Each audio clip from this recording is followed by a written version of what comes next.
Hey, what's up guys? Morning. So I finally got my truck back. This is the detached garage. We're gonna do the E-face out here. Once it's ready, they're actually gonna pour the cement first to try to keep these walls clean, because this red dirt over here stains really bad. And this is a painted finish already when we float it. But that's gonna be fun. We're gonna notch around all of that. Not too bad. It's a pretty short house, not too high. And let's check out what the guys did yesterday. So they stocked and insulated.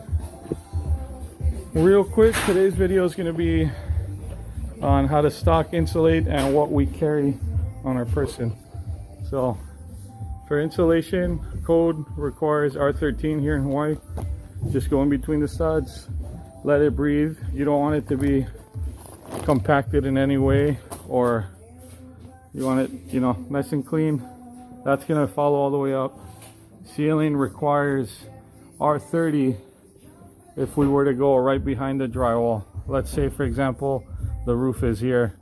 R30 can sit right behind the drywall. R19 if you're gonna go all the way up. So here, we're actually gonna go R30 because there's enough room for it. Hey, dude.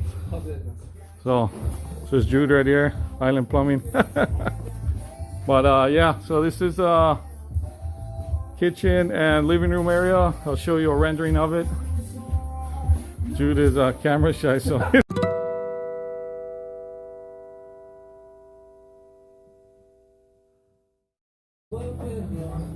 so insulating is pretty straightforward. Just cut it. You're gonna get some leftover pieces. That's fine, as long as you're not tearing the insulation. That's 100%.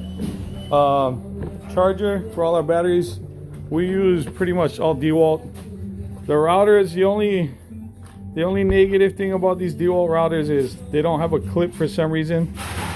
DeWalt thinks we're just gonna hold on to it the whole time, but that's not how it works. So what I did is I took an impact kit from the DeWalt impact and just use a metal framing screw. So that makes it a little bit more maneuverable. Just hang it there, especially when you're doing lids. This is just one of the tips we use. So we use this tip for all the, let's see, focus. Okay, there you go. So it's a 1/8. Make sure it has the tracing tip. That's super important, or else it's gonna run wild when you're cutting boxes. And for all the cutouts, windows, this is a specialty bit that you can buy at Grabber. This green thing is just wax. I don't know the name of it, but I'll look for it and I'll add it somewhere over here. And we use this religiously for hanging. The battery life on this is awesome. I run to just 2 batteries a day, and it keeps it nice and light. As far as the attachment go, for us, nothing beats the N7 Super Drive. You've seen a couple videos on it. It rotates freely. To take it off, all you do is turn this, pull it out. But yeah, so that's what we used to hang. So we ended up having to jump to the garage since the plumbers weren't done over there. You can see it's an active job site. There's always stuff that changes. The important thing is to stay flexible. But let me move out here so you can hear me a little. Marco got a nice haircut. So when you're stocking, this is 5/8 Type X. If you're not familiar with it, it's a little bit heavier than the 1/2 inch. If you're a commercial hanger, then you got muscles for days because that's all you use all day. But here, residential, Type X in the garage or wherever it needs a fire rating. In the interior of homes, it's 1/2 inch, so we're pretty lucky. Well, when you're stocking, you always want to have a guy. These guys could probably do it individually, but why? The day is young.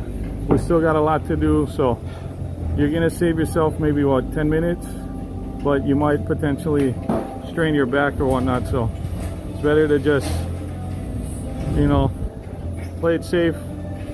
But if you are gonna hang by yourself, then I'll show you a way to pick up the board where you're not straining yourself as much right now. Okay, so we just moved the stack.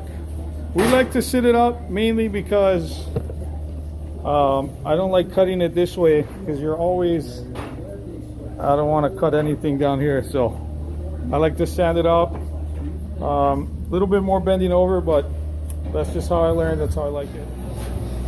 I measured while they were doing that, and I double checked the plans. This is gonna get a double layer, so it's gonna actually get two layers of the 5/8. What we're gonna do is, I like to believe in the best in people, so the framers are usually pretty spot on. Rather than start somewhere and chalk line, I'm just gonna butt it against the wall. I measured, it will go 43 1/4, rip it all the way down.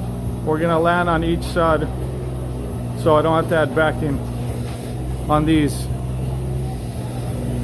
and hopefully all the way to the ceiling. But while I'm cutting, I always tell the guys to mark the stud.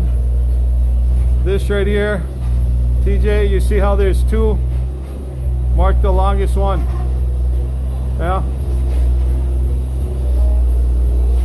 So you see how he marked this one first, but that one doesn't run all the way down. So it's always important to look